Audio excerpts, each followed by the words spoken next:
Aí depois aparecer só uma mensagenzinha para vocês ali, vocês apertem no azulzinho e tá tudo certo, a gente começa o nosso encontro. Então, oficialmente, boa tarde, boa noite, conforme o relógio biológico de cada um aqui, onde estamos nesse Brasil ou fora do Brasil, né? Me chamo Camila Teles, sou head da Angels Wallet, a plataforma de equity crowdfunding da Venture, e também realizou uma parceria e joint venture final do ano passado com a Austin Invest. Então, a gente está sempre aí encontrando oportunidades e compartilhando de maneira pública essas oportunidades. Então, a gente é uma plataforma cadastrada ali dentro da CVM, da Comissão de Valores Imobiliários. Então, a gente tem tudo isso registrado ali de forma correta. E a gente está sempre encontrando oportunidades que o mercado entende como tendência, que está realmente ali vendo segmentos mais quentes, mais aquecidos, e que realmente são oportunidades interessantes para cada vez mais chamar investidores a fazer parte disso. Então, plataforma de investimento coletivo é uma forma de atrair também novos investidores e investidoras a embarcar nessa jornada que é o Venture Capital, que é investimento em startups, e conhecer muitas boas oportunidades, como é o caso da SDNow, que a gente está aqui para a gente bater esse papo hoje com o Elias, que é o CEO da SDNow. E eu acho que já para aquecer, né, Elias, esse nosso bate-papo, a gente vai fazer em torno aí, pessoal, de 30 a 35 minutos de bate-papo. A ideia é que nesse primeiro momento a gente fale um pouco sobre tendência, sobre mercado. Então fiquem super abertos. Quero mandar no chat, tenho vergonha de falar aqui, quero levantar a mão e fazer alguma pergunta. Fiquem bem à vontade para fazer isso. Mas já vou provocar aqui o nosso bate-papo com Elias, para ele explicar um pouquinho o que são essas três letrinhas, né, ESG, que algumas pessoas se referem, que algumas pessoas falam no mercado, mas tem aí tanto uma tradução em português, tanto também um termo, né, definido em inglês. Então, Elias, por favor, se apresente e já explica aqui para a gente, né, coloca todo mundo na mesma página, o que é esse mercado em ESG e por que ele está tanto em tendência, né? As empresas estão trazendo essa pauta cada vez mais aquecida, quais são as vantagens também de abordar essa temática. Então, a palavra está com você. Prazer estar aqui contigo, conversando sobre essa temática tão importante aí para o nosso mercado. Legal, legal. Obrigado, Camila. Em primeiro lugar, boa noite a todos. Obrigado aí pela oportunidade de estar conversando com vocês. Eu sou o Elias, eu sou um dos fundadores e atual CEO da startup ESG-Now, né? E a Camila, então, falou da questão do conceito do ESG, né? Acho que o objetivo é tentar ser bastante sintético aqui, mas para a gente bater papo mesmo, né? Discutir sobre o assunto. Acho que é uma ótima oportunidade de falar um pouco a respeito de ESG, porque é um tema relativamente polêmico, né? A gente tem algumas correntes que tratam desse tema e até politizam ele, mas assim, buscando traduzir ele da forma mais sintética e objetiva possível, né? ESG não é um tema novo, né? Algo que já tem 20 anos aí, algo que a gente está falando de surgiu lá em 2004, né? Em dezembro de 2020, 2004, na ONU, né? Num evento da ONU, e ele é muito voltado para o mercado financeiro, né? Então, a gente está falando de algo, de um conceito surgido há 20 anos no âmbito do mercado financeiro, e na prática, até fazendo esse resgate, né, voltando esses 20 anos no tempo, de por que se trouxe esse tema. Lá atrás, os agentes do mercado financeiro, quando iam fazer a avaliação de ativos e corretagem de valores imobiliários, que é algo que nós estamos falando aqui também, né, sobre como avaliar bem um ativo e fazer esse processo de corretagem de valor imobiliário. Lá atrás, 20 anos atrás, se fazia isso olhando muito apenas para indicadores financeiros, né? Olhando para balanço, balancete, como é que era a performance financeira ali de curto prazo das empresas.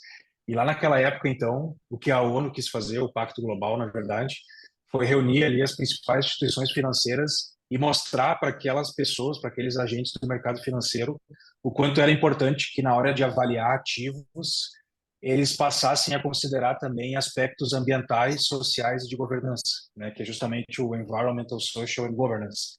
Então, porque isso é muito óbvio, né, para todo mundo, né? Porque um passivo ambiental, por exemplo, vamos comprar um imóvel que tenha resíduos industriais enterrados naquele imóvel, ele vai trazer então um passivo ambiental, né? e aquilo ali vai influenciar o preço do teu ativo. E aí a gente pode transpor isso desde o passivo ambiental para uma questão como trabalho análogo a escravo ou outro tipo de violação de nível social ou mesmo de governança, né? Principalmente as questões de corrupção, fraude e suborno, né? Então a gente está falando de uma série de questões que podem impactar a avaliação de ativos e que há 20 anos atrás eram deixadas de lado mais do que hoje, né? Acho que hoje a gente já tem muito mais consciência. Mas então acho que ESG na essência é isso. No processo de avaliação de ativos e corretagem de valores imobiliários, olhar para o E para o S2G. E sem querer aprofundar muito, mas já talvez esticando um pouco além da corda, né? Nesse mesmo relatório, que o nome até era Who Cares Wins, né? Vence quem se importa, um relatório de 2004, ele já dizia ali, né, que a gente não tinha que ter esse olhar só para numa visão de due diligence, né, de olhar para se tem passivos ali naquele bem sobre avaliação, mas também como tendência de como é que aquela empresa se comporta, né? Porque se ela tem boas práticas ambientais e sociais de governança, ela está dando indicativos de que ela tem uma boa gestão, né, e que ela se faz movimentos de antecipação regulatória, ela tem menos chance de ter passivos E, S ou G, né? Então, ele já sinalizava isso, né, que as boas práticas de sustentabilidade corporativa eram bons indícios de que aqueles ativos eram seguros, né, e valiosos, digamos assim, né? Então, na essência, ESG é isso, né? O que, claro que ao longo desses 20 anos se foi colocando muita coisa embaixo desse guarda-chuva, né? Questões como diversidade, equidade, inclusão, entre outras questões que estão de alguma forma relacionadas ou com o E, ou com o S, ou com o G, mas eu sempre gosto de voltar na essência, né? Na essência, a gente está falando sobre avaliação e corretagem de valores imobiliários. Perfeito, Elias. E acho que também, como tu mesmo trouxe, né, tem alguns outros outras temáticas que vão se misturando na definição. E aí, trazendo também para ti a pauta, né, de sustentabilidade corporativa, né? Como que esses dois assuntos de ESG e sustentabilidade corporativa se relacionam nesse mercado, né? Quanto isso traz de diferenciais também de um para o outro. Não, legal, Camila. Na verdade, se o ESG é de 2004, a sustentabilidade é mais antiga ainda, né? Um conceito de cerca de 1994, a gente pode dizer, né? Se voltar lá para o triple bottom line, né? Aquela questão do econômico, social e ambiental, né? Os tripé da sustentabilidade. E a gente gosta aqui na IEST de ilustrar isso. O ESG, na verdade, são as métricas, né? Como a gente coloca para fora para que o mercado e os demais stakeholders, as demais partes interessadas no negócio, enxerguem as nossas métricas e façam uma leitura de como é que é a nossa performance ambiental, social, de governança. Então, a ESG, digamos assim, é a ponta do iceberg ali, que é o que a gente comunica, né, de métricas. Mas para a gente ter uma boa performance em métricas ESG, a gente precisa ter uma sustentabilidade corporativa.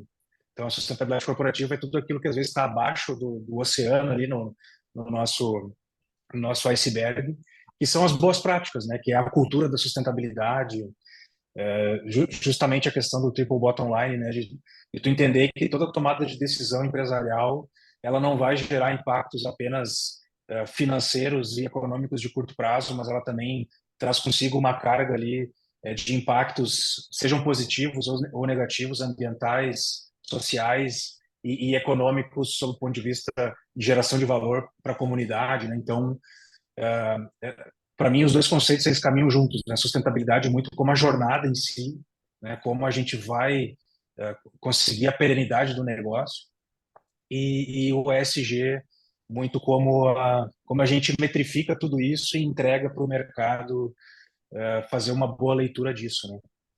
Então essa é a minha visão dos dois conceitos, assim.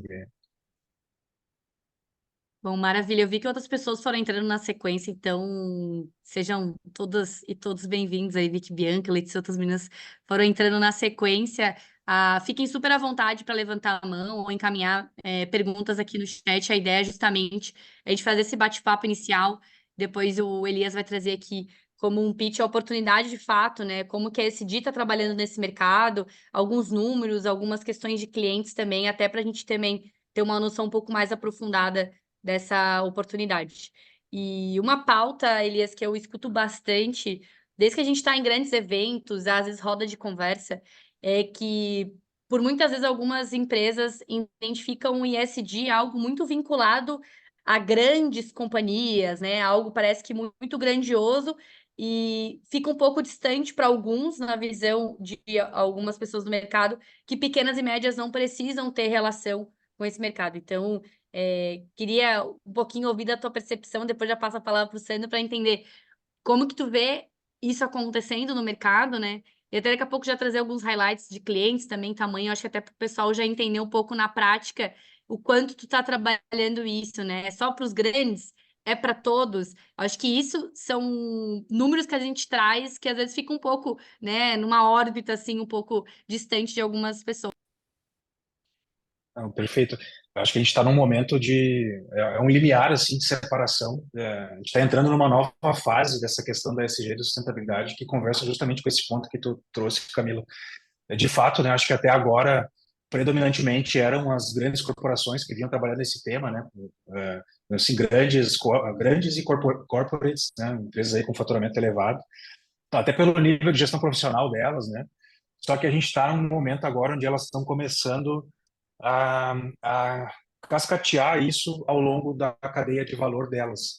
Então, por exemplo, essa, inclusive, né, é uma das maiores tendências que a gente percebe para os próximos anos. Boa parte das propostas, né, das EFPs, enfim, que a gente está participando, são relacionadas a isso, né, como gerenciar a cadeia de fornecedores sob a ótica do ESG, né, nos seus diferentes níveis ali, né, o Tier 1, Tier 2, Tier 3. E aí que entram as micro e pequenas também, né? Porque, obviamente, por exemplo, que uma grande varejista, ela, né, tem uma super gestão profissional ali, tem toda a sua estrutura corporativa, mas no final das contas, quem está fazendo lá né, o moletom, a peça de roupa, é uma indústria, né, de médio porte e tem gente numa garagem, né, costurando um pedaço daquela peça. Então, a gente tem microempresários nessa cadeia, tem empresários de pequeno, médio porte, né? E não adianta uma grande corporação querer falar em sustentabilidade olhando exclusivamente para dentro dos seus muros, né? Ela precisa entender como ela vai apoiar toda a sua cadeia de valor a também estar em conformidade. Até porque, na verdade, a maior parte dos riscos ESG, eles estão na cadeia de valor, né? E as empresas estão percebendo isso, né? Então a gente tem já feito algumas POCs, né? E também alguns contratos já relacionados a como fazer a gestão ESG da cadeia de valor, né? E isso automaticamente traz o questionamento que tu fizeste, né? Então talvez essas micro e pequenas elas não vão entrar por livre e espontânea vontade no compliance ESG, mas elas vão ser forçadas né, pelos seus grandes clientes aí, B2B, né? Boa. Sandro? Na verdade, o que eu ia perguntar, tu acabou já falando agora, Elias, né? Que é porque é como tu via essa tendência, porque que o assunto ESG está tão na moda, ou vou botar na moda entre aspas aqui, né? Porque está na pauta de todas as empresas e eu acho que tu trouxe isso, né? Principalmente essa questão da cadeia de valor. Então, eu vou te provocar o seguinte, aproveitar que a gente está aí com bastante gente que não conhece o que é a ESG Now. Quem sabe tu já aproveita, então, emenda nessa identificação de oportunidade e fala, né, para nós como surgiu a ESG Now e já apresenta aí o que faz a ESG Now, faz teu pitch aí de 5 minutos, aí que tu já está treinado, para o pessoal conhecer um pouquinho e ver na prática como é que tu está ajudando então o mercado a resolver esse problema aí que acho que a gente já teve esse cenário inicial, depois a gente pode continuar fazendo outras perguntas. Show de bola. Eu vou compartilhar a tela aqui, então, para ficar mais fácil do pessoal enxergar. Boa.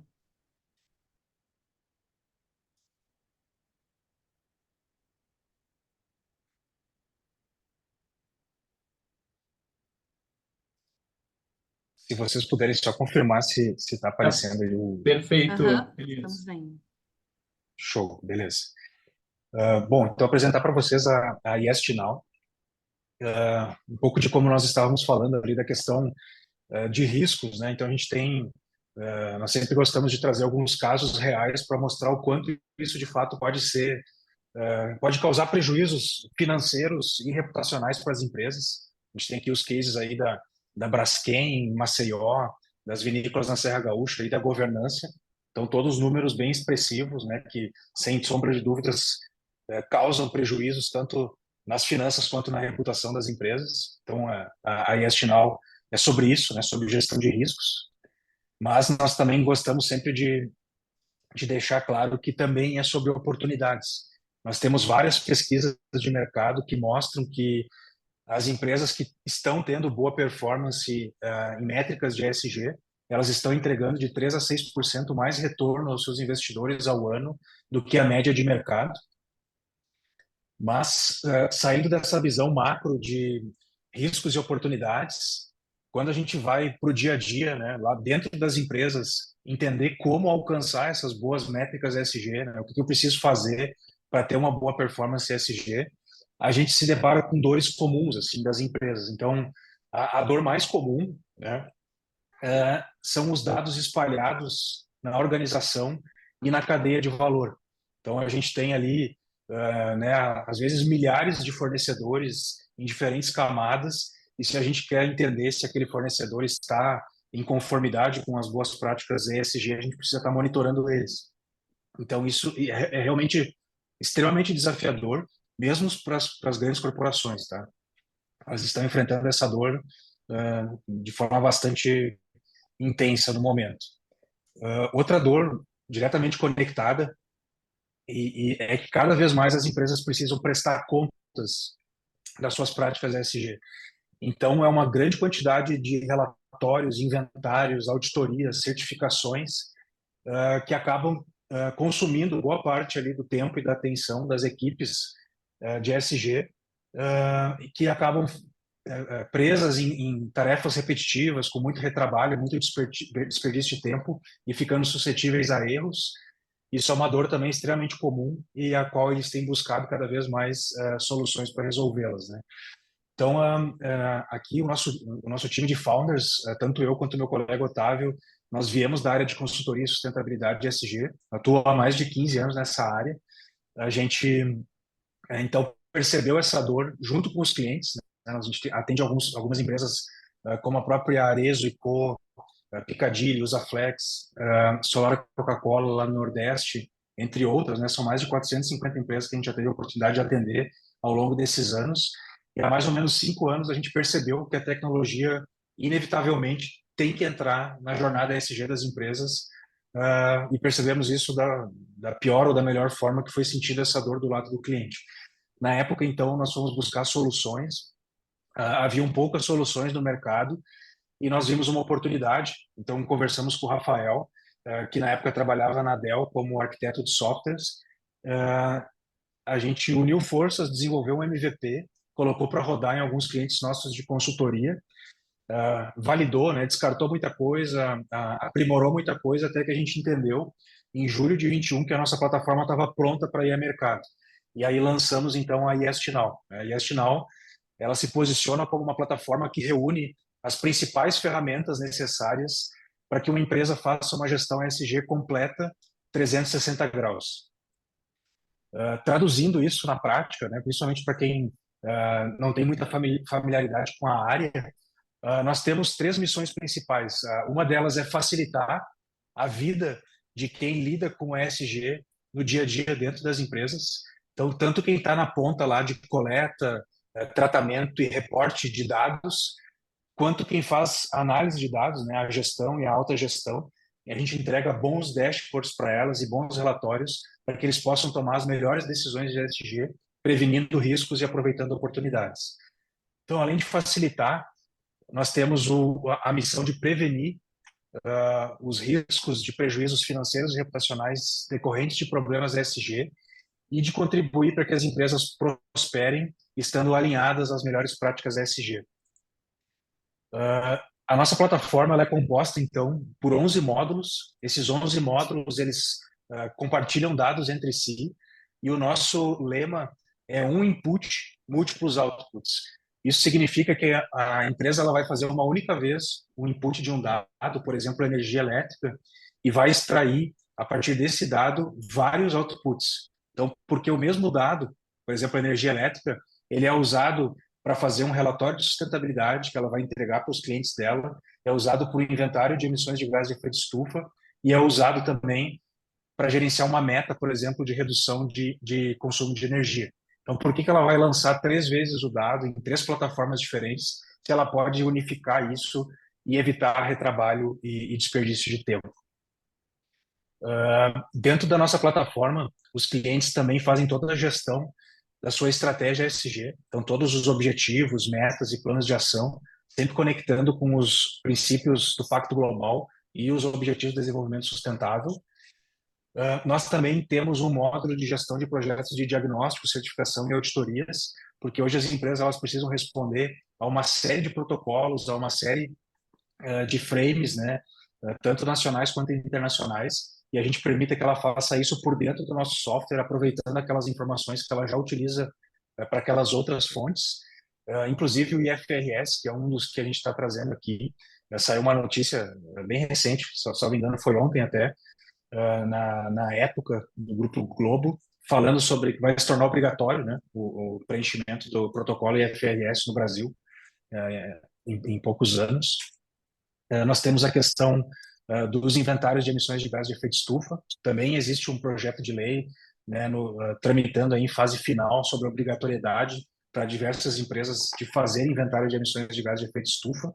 Muitas já fazem voluntariamente, né, e a gente automatiza esse processo.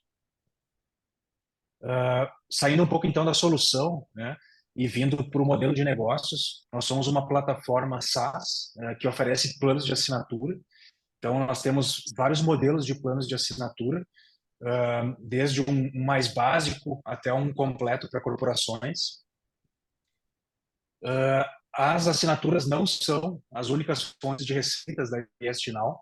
Hoje, na verdade, ainda as receitas não recorrentes elas estão superando as receitas recorrentes, muito em função de alguns projetos que a gente fechou de maior porte de white label, né? Hoje a gente tem, por exemplo, o Bureau Veritas, que é um dos principais organismos de certificação do mundo, né? Um organismo francês, utilizando o nosso software em modelo white label, mas também temos processos de integração para captar dados automaticamente de outros RPs e processos de implantação, tudo isso nos traz receita não recorrente. Falando um pouco do tamanho do mercado, né? A gente tem um mercado aí que chega, né, no mercado, olhando para o TAM, né, que chega a mais de 15 bilhões de dólares em nível global. Acho que é importante dizer também que a gente consegue fazer um processo de internacionalização de forma muito rápida, porque a gente está falando de frameworks e standards de aplicação global e não apenas de legislações em nível nacional, né? Inclusive, a gente tem já uma tratativa, na verdade, uma proposta aceita de um grupo português para levar o nosso software para lá. Hoje a gente tem mais de 110 clientes utilizando a nossa plataforma, né? Vocês podem ver que são de diferentes segmentos que vão desde moda, agro, entre outros, e importantíssimos parceiros como a própria Bicalçados, né? Associação Brasileira das Indústrias de Calçados, o IKEA, que é o Instituto da Qualidade Automotiva, que são alguns dos parceiros. Nós temos um portal de educação corporativa, né, que é o yeslearning.com.br, que oferece cursos online. O foco dele ele é mais uma estratégia de marketing para a gente gerar um senso de comunidade e atrair analistas e gerentes de sustentabilidade de companhias, né, para eles que a gente produz conteúdo, para a gente se aproximar deles, desses leads, na verdade. Falando um pouco de concorrência, existem várias plataformas que estão surgindo, né, e que estão ingressando no mercado. É um mercado que ainda é um oceano azul, mas ele começa ali a se desenvolver. E a gente se diferencia, né, se posicionando como uma solução integrada, né, e não de nicho. Hoje, os nossos principais concorrentes eles estão nichando ou em resíduos ou em carbono.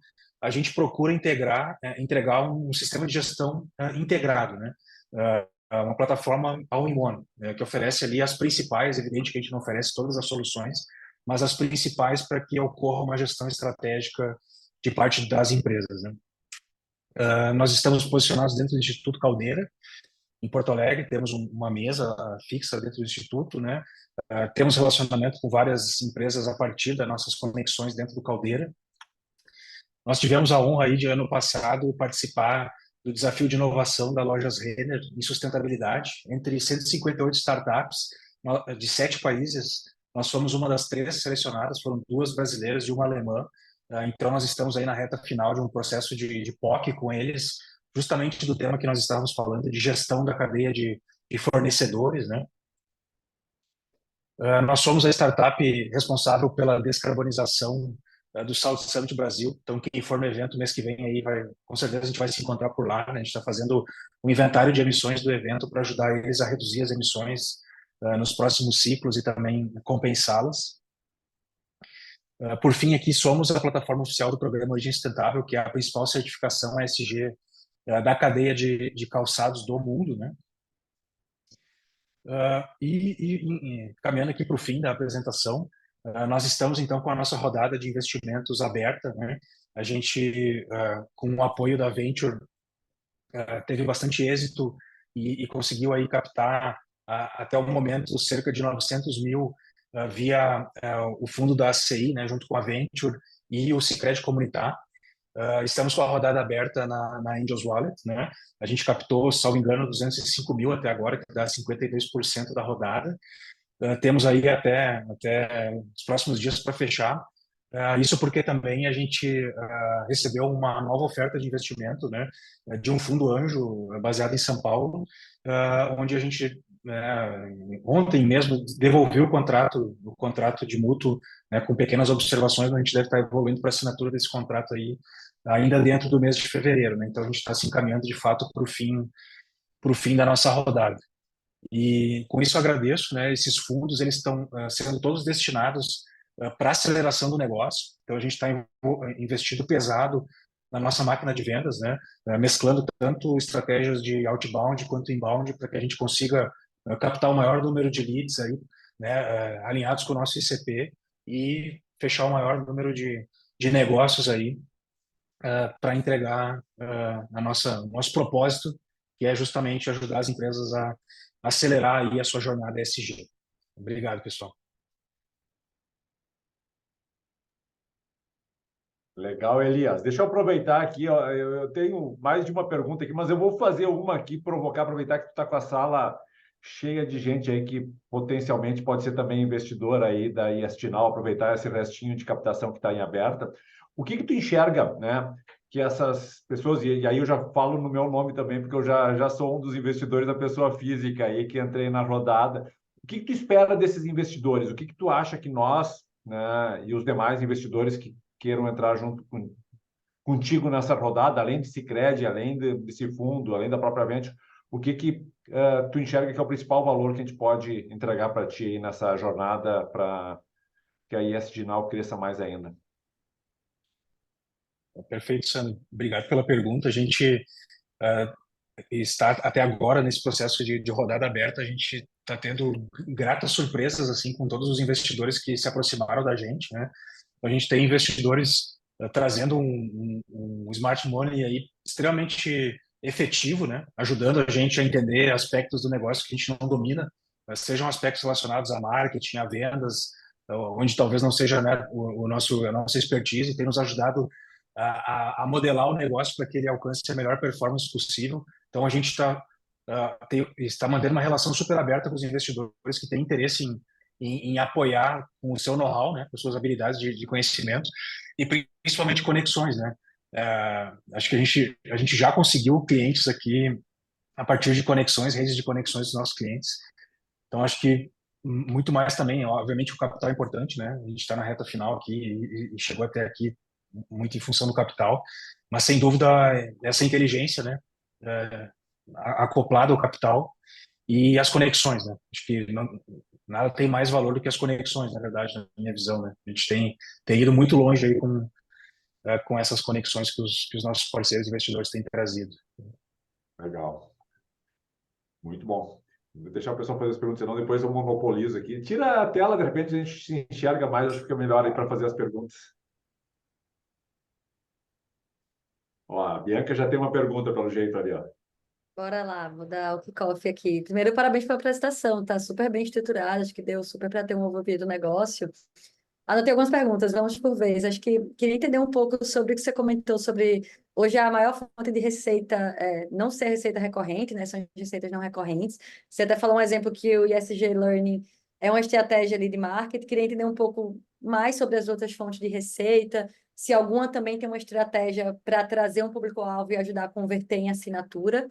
E aí entender um pouco do histórico de receita até agora, o quanto pode compartilhar, e um pouco da projeção de receita aí para esse ano pós-captação. Perfeito. Vocês estão me ouvindo bem? Só para confirmar aqui que quando eu descompartilhei deu uma travada. Não sei como é que tá. Legal. Bom, Bianca, obrigado pela pergunta. A gente, começando pela parte das receitas ali, né?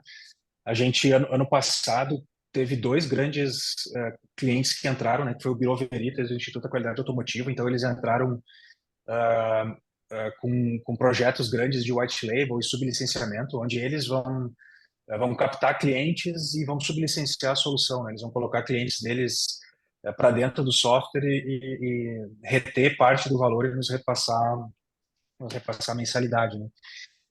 Então, só que para a gente construir esses white labels para eles, a gente acabou cobrando umas quantias um pouco superiores ao nosso perfil de receita recorrente até agora. Então, por isso que deu uma distorcida, né? Mas, inclusive, um dos nossos OKRs agora para 2024 é transformar essa conta ali, que a nossa receita recorrente mensal ela seja de 70% advinda, que a receita, na verdade, o faturamento seja 70% advindo das receitas recorrentes mensais e não de receitas não recorrentes, né? Que a gente comece a fazer o empilhamento aí de planos de assinatura. Então, é para isso que a gente está direcionando a máquina de vendas, assim, para focar em captar bons clientes de planos de assinatura. Então, eu acho que o contexto é mais ou menos esse. Não sei se eu consegui responder essa primeira parte, né, de que foi uma coisa talvez pontual ali, porque a gente ainda estava bem no início e teve dois grandes players não recorrente, mas agora a gente já está migrando, né? Sobre receita, a gente vem numa crescente, né? Acho que, não sei como é que está o Gabriel, se ele está aí, ele pode até trazer números se ele quiser, né? Que é o nosso responsável pela área financeira. Mas a gente está Sim, numa crescente. tô aqui sim, Elias, tô assim.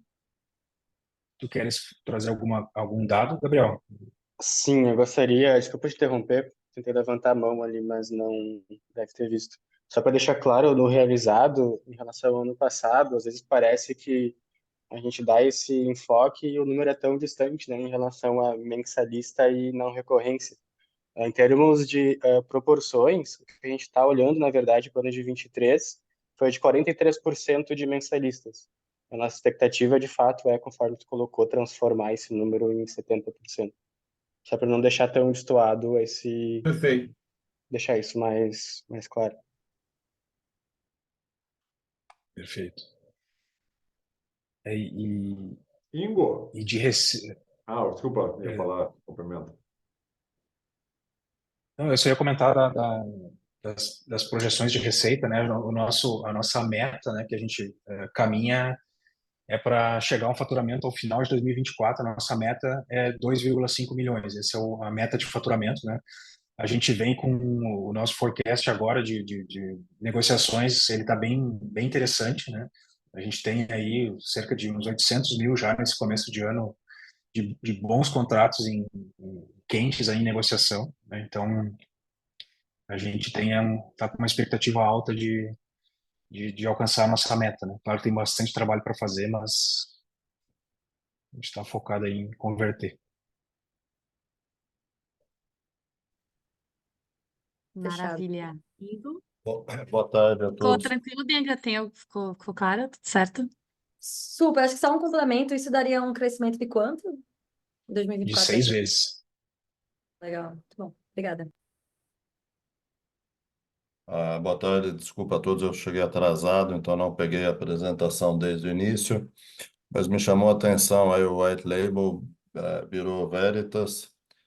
Não sei qual é a forma de monetização com eles, mas esse eles estão usando só no Brasil, com os clientes deles só no Brasil, porque eles têm 400 mil clientes no mundo. Ou seja, dependendo da monetização, se fizer por cliente, já deve dar um faturamentozinho razoável aí também, Não é de se desconsiderar o white label, eu diria. Ingo, na verdade, o, o nosso contrato foi fechado com o Bureau Veritas Brasil, só que o Bureau Veritas Brasil, a parte de sustentabilidade corporativa, ela é responsável pela América Latina. Então, no nosso contrato com ele, que a gente até pode compartilhar para quem tiver interesse, né? Mas eles já contrataram ela em inglês e espanhol, porque eles já têm operações no Peru e alguns outros países que estão começando a pilotar o teste, né? Até para ficar claro como é que está funcionando assim, a gente ainda não começou a ver os resultados refletidos no caixa da Yestinal desse projeto com o Bureau Veritas, porque a gente acabou de entregar para eles, eles pediram várias customizações do white label, assim, a gente teve que fazer ajustes no software para atender a demanda que eles precisavam, né? Então, a gente vai começar a ver os reflexos provavelmente, né, nos próximos meses aí no caixa dessa parceria, né? Mas é sob licenciamento total, né? Eles cobram um valor e nos repassam um valor de mensalidade, eles Bem, recorrem, né? bem nessa linha que está colocando, Elias, qual que é o modelo de monetização? Se deixar bem claro aí, eu gostaria de entender. O modelo, ele Com é planos de... eles, com a a- Label, como é que vai ser o modelo com eles? o modelo principal é de sublicenciamento, é um contrato de sublicenciamento do software. Ou seja, a gente criou um ambiente de gestão onde eles vão colocando, sem nosso contato, eles vão colocando clientes lá para Mas ele dentro. paga por novo usuário? Como é que funciona? Ele é elástico, ele vai crescer quando novas vendas? Quanto Por novos, isso cada aí. nova licença vocês vão receber de cada nova licença? É uma escadinha. É uma escadinha, assim, na medida que a quantidade de usuários, né? A gente está aí a cerca de 89,90 o usuário. É claro que ele vai reduzindo aos pouquinhos, né?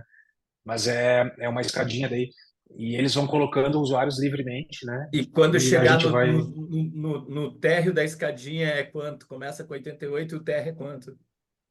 Eu te confesso de cabeça, eu não vou lembrar agora, Anderson. Até posso passar depois, mas salvo engano, ele vai de uns 89 a uns 39, 49. Agora eu não lembro Ok, mas tá bom exatamente, igual. mas Legal, bom saber, bacana.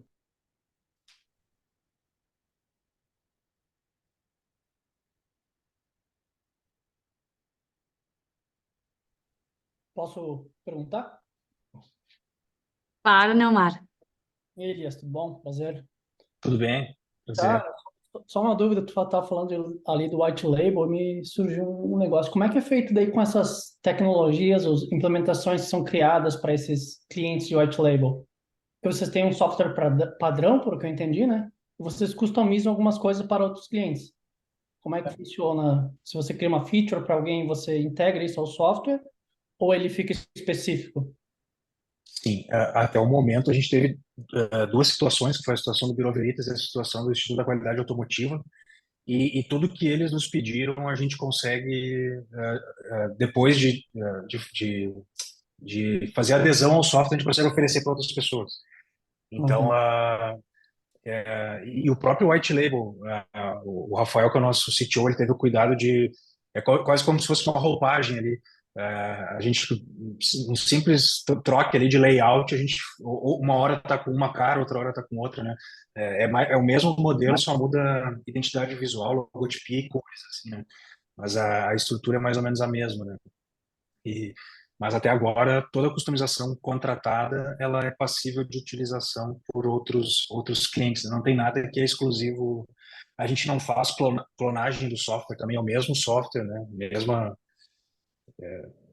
Está vai funcionando tudo dentro da depender do usuário. plataforma, vamos dizer. Vocês têm o controle através do mesmo sistema administrativo, é isso? Isso, quando cadastra um determinado usuário, tu consegue dizer qual layout ele vai ver, né? Se é o PV, se é o layout IKEA, se é o layout SGNAL. E, mas no final do dia é a mesma plataforma, né? Bacana.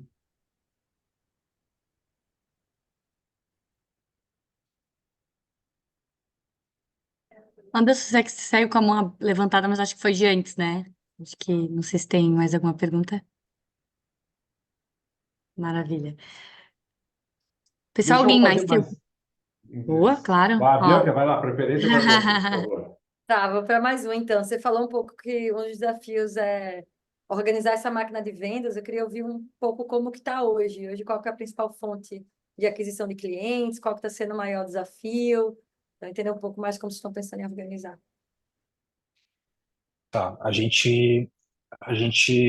como é que tá a estrutura, assim, tá? A gente tem uma executiva de contas focada em outbound e outra executiva de contas focada em inbound e um SDR e um MRR, bem receita previsível ali, o tradicionalzão. E aí a gente está com o Humper fazendo campanhas outbound, né? E com as campanhas de marketing, enfim, explorando os canais com tráfego pago. A gente tem dois ICPs bem claros. Assim, um ICP são indústria de transformação, né? A gente foca ali, a gente vai variando as campanhas em 5 segmentos, ali agronegócio, moda, alimentos e bebidas, mas muita indústria de transformação com faturamento entre 500 milhões e 1 bilhão, né? Então, esses são os alvos das nossas campanhas. E esse é o ICP1 e o ICP2, o ICP3, aliás, que a gente chama, eles são as corporates. Então, a gente tem, daí o próprio executivo de contas nem está passando pelos SDRs, o próprio executivo de contas tem uma wish list lá e ele fica trabalhando essas corporates muito com essa visão de gestão da cadeia de valor, assim, né? Como eu posso, enfim, abraçar a carteira de fornecedores daquela corporate para ajudar ele a gerenciar ela. Então, são esses dois ICPs principais. A gente tem um ICP do meio ali, que ele é mais um canal, que são as entidades empresariais, assim, né? Que antes da gente ter, digamos assim, a nossa máquina de vendas, a gente trabalhava muito estratégia de canal, né? Que é, por exemplo, as parcerias com a Bicalçados, com as federações de indústrias, né? E aí eles captavam clientes para nós. Só que a gente está agora pivotando um pouco isso e está focando em buscar, né, em ter na mão, digamos assim, o processo de.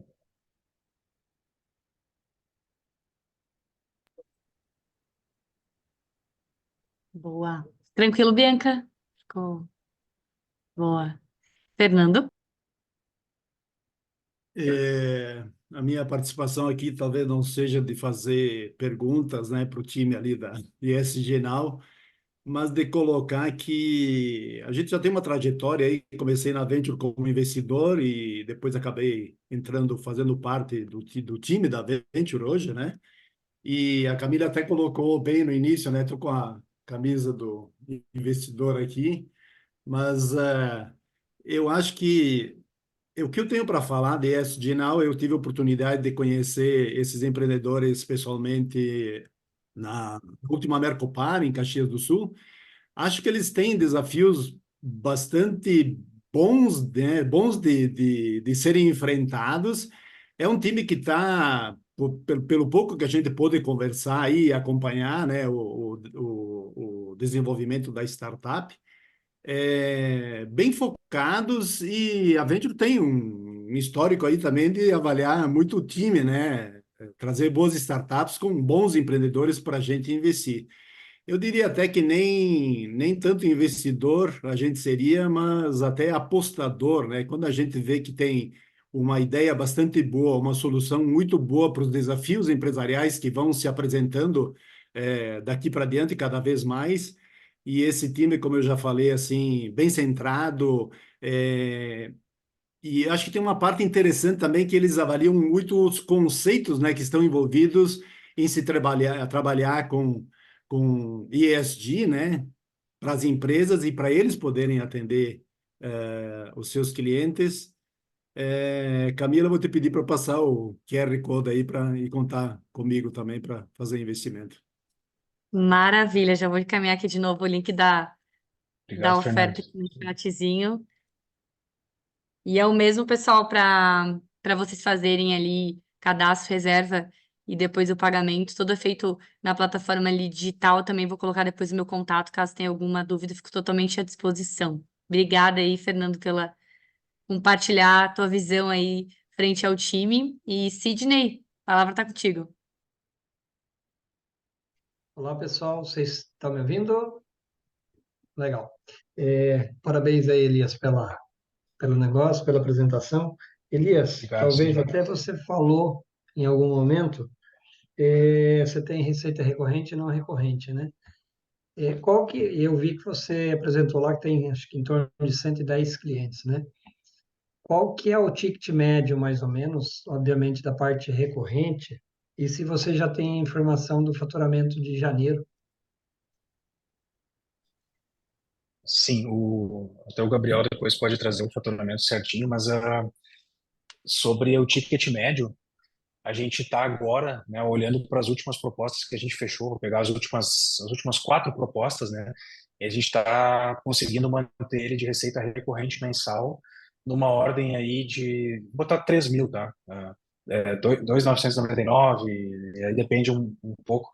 Então, hoje a gente está, o nosso pacote normal, vamos assim, para uma empresa de médio a grande porte, né, nessa faixa de 500 milhões a 1 bilhão, tá 299 e mais uma taxa de implantação de cerca de 4.900 assim. Então, mais ou menos esse é o nosso ticket médio, olhando para as últimas 4 propostas. A gente vinha, tá? Com um ticket bem baixo. A gente vinha com uma visão de penetração de mercado e vinha praticando até final ali, digamos assim, até outubro de 2023, a gente vinha com um ticket que estava beirando ali 400 e poucos reais. E aí agora a gente começou, depois que a gente construiu a máquina de vendas ali, refez todo o processo de planejamento, a gente começou a pivotar isso, né?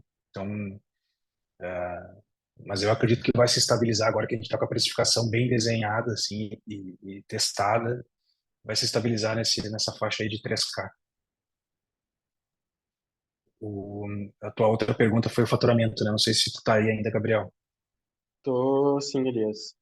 O de janeiro a gente fechou com 34.732 total, sendo que desses 16,4 foi de contratos de recorrência. É,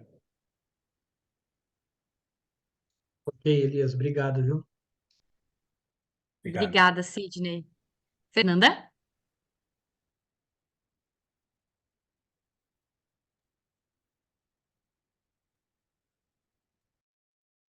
Nos escuta, Fernanda?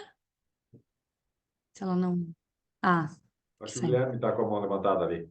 O Guilherme, aham. Tá fechado, ótimo. Acabou saindo ali. Então, pessoal, mais para dar um depoimento, eu atualmente sou e já estou como investidor da ESG Now através da Angels Wallet.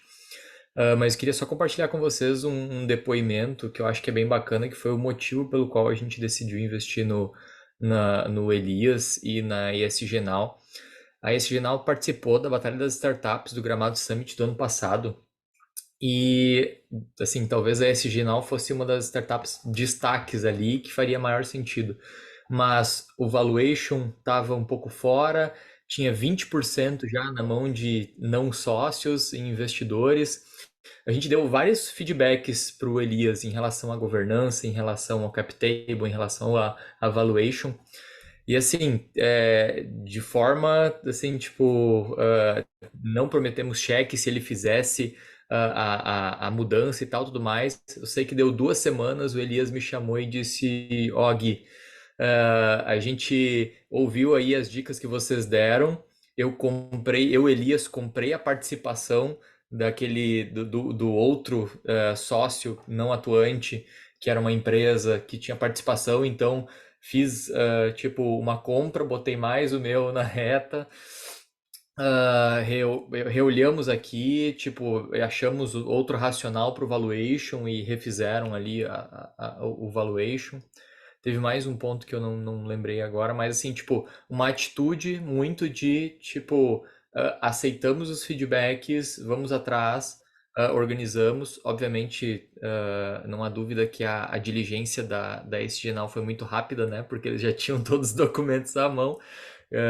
Tem, então, interno uma governança bem eficiente. Então, principalmente por essa atitude do empreendedor de olhar para o negócio, de fazer o possível para também fazer sentido para a empresa receber investimento e tudo mais.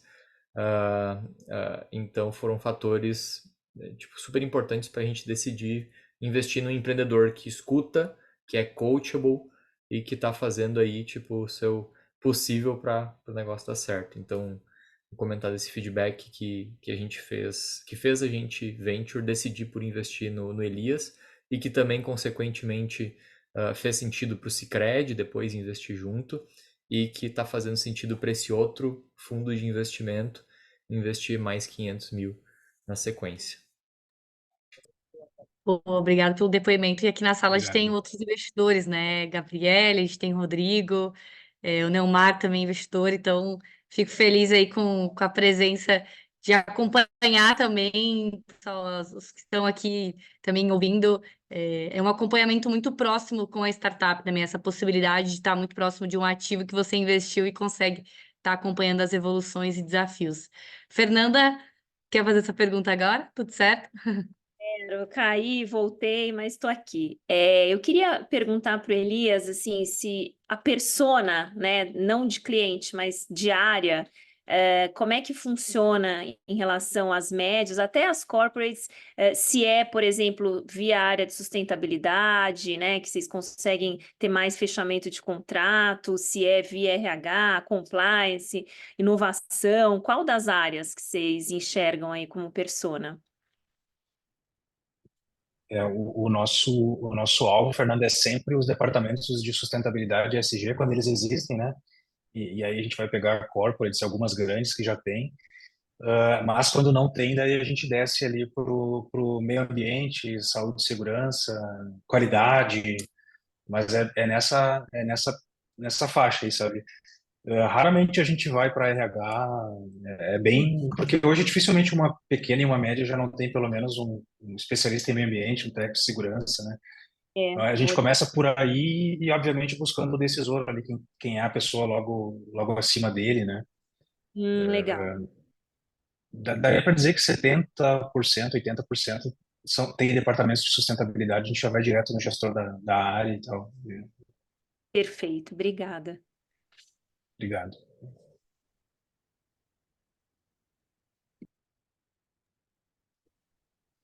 Bom, pessoal, acho que se não tiver mais dúvida, já vou dar aí por encerrado. A gente está fechando já 1 hora de encontro, acho que foi bem proveitoso. Não sei se alguém tiver mais uma dúvida, pode levantar a mão, mas queria agradecer, primeiramente, a presença de todos aqui. A gente sabe o quanto cada vez mais o tempo, né, é valioso para todo mundo aqui, então espero que tenham sido essa 1 hora bem contemplada aqui com as tendências sobre ESG e também essa oportunidade que a gente tem com a SD Now agora.